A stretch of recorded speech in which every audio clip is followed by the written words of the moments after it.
नमस्कार। आज हम एक ऐसे विषय को समझने की कोशिश करेंगे जो हमें अंत के समय से सत्य के एक नए युग की ओर ले जाने का दावा करता है। ये सारी बातें हमारे स्रोत सामग्री पर आधारित हैं। तो चलिए इस विश्लेषण की शुरुआत एक बुनियादी सवाल से करते हैं जो स्रोत हमारे सामने रखता है। क्या हमारी आज की संस्थाएं, हमारे सिस्टम्स, हमारी आध्यात्मिक जिज्ञासा को बढ़ावा देने की जगह उसे नियमों में बांध रहे हैं? स्रोत की शुरुआत हमारे मौजूदा दौर के एक विश्लेषण से होती है।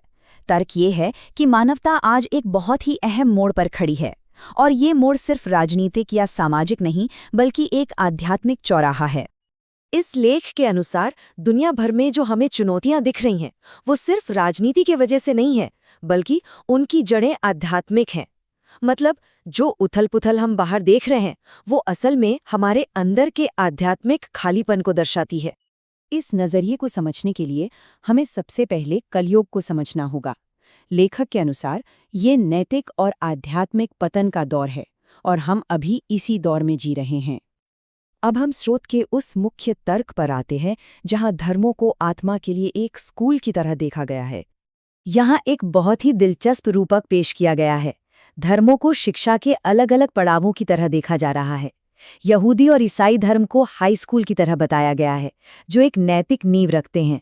और अब मानवता आध्यात्मिक यूनिवर्सिटी में जाने के लिए तैयार है, जिसे स्रोत में सनातन धर्म यानी सत्य का शाश्वत मार्ग कहा गया है।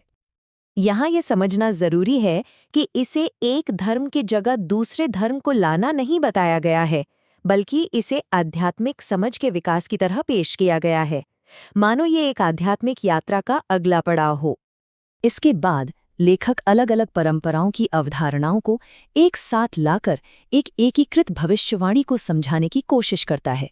ये देखने की कोशिश की गई है कि क्या अलग अलग धर्म असल में एक ही सच्चाई की ओर इशारा कर रहे हैं। स्रोत के अनुसार अलग अलग धर्म एक ही दिव्य शक्तियों की बात कर रहे हैं, बस उनके नाम अलग अलग हैं। मिसाल के तौर पर याहवे की तुलना विष्णु से की गई है और मसीहा की तुलना कल की अवतार से की गई है। यहाँ तक कि प्रभु की प्रार्थना को भी एक नए नजरिए से देखा गया है।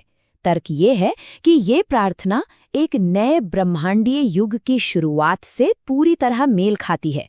स्रोत के मुताबिक ये प्रार्थना सीधे ईश्वर के शासन की मांग करती है, जिसे सत्ययुग के आने की पुकार के तौर पर देखा जा सकता है। अच्छा, तो एकता के लिए ये ढांचा तो बना लिया गया, लेकिन अब स्रोत उस चीज की पहचान करता है जिसे वो इस आध्यात्मिक विकास के रास्ते में एक बड़ी रुकावट मानता है। अब यहाँ पर लेखक एक बहुत सीधा और कह सकते हैं विवादास्पद दावा करते हैं। स्रोत के मुताबिक इस्लाम को एक विरोधी धर्म के तौर पर देखा गया है। ये साफ करना जरूरी है कि ये विश्लेषण पूरी तरह से स्रोत सामग्री की व्याख्या पर आधारित है। स्रोत सामग्री का ये उदाहरण लेखक की आलोचना की गंभीरता को बिना किसी लाग लपेट के सामने रखता है। ये एक बहुत ही मजबूत दावा है जो स्रोत के तर्क के केंद्र में है। लेखक अपने दावे के समर्थन में कई धार्मिक और ऐतिहासिक तर्क भी देता है। ये कुछ पॉइंट्स हैं जो स्रोत के इस नजरिए को और साफ करते हैं कि क्यों इसे एक विरोधी धर्म कहा गया है। स्रोत का कहना है कि इस धार्मिक ढांचे का असर असल दुनिया की भू राजनीति पर भी दिखता है। मतलब ये सिर्फ एक धार्मिक बहस नहीं है, बल्कि इसका असर अंतर्राष्ट्रीय संबंधों पर भी पड़ता है। इस बताई गई बाधा के बावजूद ये प्रस्तुति लेखक के भविष्यवाणी किए गए भविष्य के दृष्टिकोण के साथ समाप्त होती है। मतलब एक उम्मीद की किरण भी दिखाई गई है। स्रोत के अनुसार कलियुग का अंत सत्य युग की शुरुआत करेगा।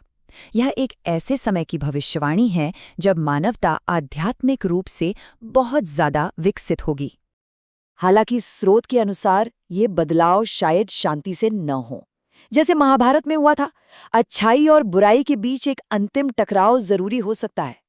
इस आध्यात्मिक कैद को समझाने के लिए स्रोत इमरान खान जैसे लोगों का उदाहरण देता है, जिन्हें 800 से ज्यादा दिनों से कैद में रखा गया है। उन्हें सिर्फ एक राजनीतिक बंदी नहीं, बल्कि एक आध्यात्मिक बंधन के प्रतीक के रूप में देखा जा रहा है। अंत में लेखक एक अपील करता है कि धार्मिक पहचानों से ऊपर उठकर एक नई एकीकृत आध्यात्मिक चेतना को अपनाया जाए। ये एक तरह से अपनी पहचानों को छोड़कर एक सार्वभौमिक सत्य को अपनाने का निमंत्रण है। तो इस पूरे विश्लेषण ने हमारे सामने एक जटिल और विवादास्पद विश्व दृष्टि रखी है। और अंत में ये हमें एक सवाल के साथ छोड़ जाता है, अगर सच में सत्य का एक नया युग आ रहा है तो उसके लिए तैयारी कैसे की जाए? क्या ये तैयारी अंदर से होगी, बाहर से, या फिर दोनों? स्रोत हमें इसी विचार के साथ छोड़ देता है।